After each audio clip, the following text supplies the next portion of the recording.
Hi மக்களே, நம்ம சேனலில் முதல் முறையாக வரணும். நம்ம சேனலை சப்ஸ்கிரைப் பண்ணி சப்போர்ட் பண்ணுங்கள். இங்கே பாருங்கள் ஃப்ரெண்ட்ஸ், மழை எவ்வளோ மழை பெய்யுது. அப்பயும் பக்தர்கள் அவங்களுடைய வேண்டுதலை கிரிவலம் சுற்றி மலையை சுற்றி வராங்க.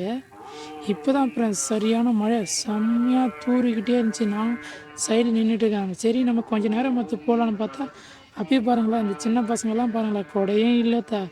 நிறைய பேர் தலைமையில் துண்டு போட்டு போகிறாங்க. ஒரு சிலர் துண்டு போடாமலேயும் போகிறாங்க. எவ்வளோ பேர் பாருங்கள் ஃப்ரெண்ட்ஸ், அப்பயும் அவங்க பயணத்தை விடலை. மழையாக வந்தாலும் விட மாட்டோம், வெயிலாக வந்தாலும் விட மாட்டோம். அந்த அவங்களுடைய வேண்டுதலை நிறைவேற்றுறவங்க கிரிவலமாக சுற்றி வராங்க. அந்த கூட்டத்தில் சரி நம்மளும் பார்த்தா வேலைக்காக தான் கொடையை எடுத்துக்கிட்டு நாங்களும் போய்கிட்டு இருந்தோம் ஃப்ரெண்ட்ஸ். பக்கத்தில் ஒரு குழந்தை பாருங்களா, எவ்வளோ அழகாக மேலே தோல் மேலே உட்காந்து வருங்களா. மறந்துடாமல் நம்ம சேனலை சப்ஸ்கிரைப் பண்ணி சப்போர்ட் பண்ணுங்கள். தேங்க்யூ ஃபார் வாட்சிங்.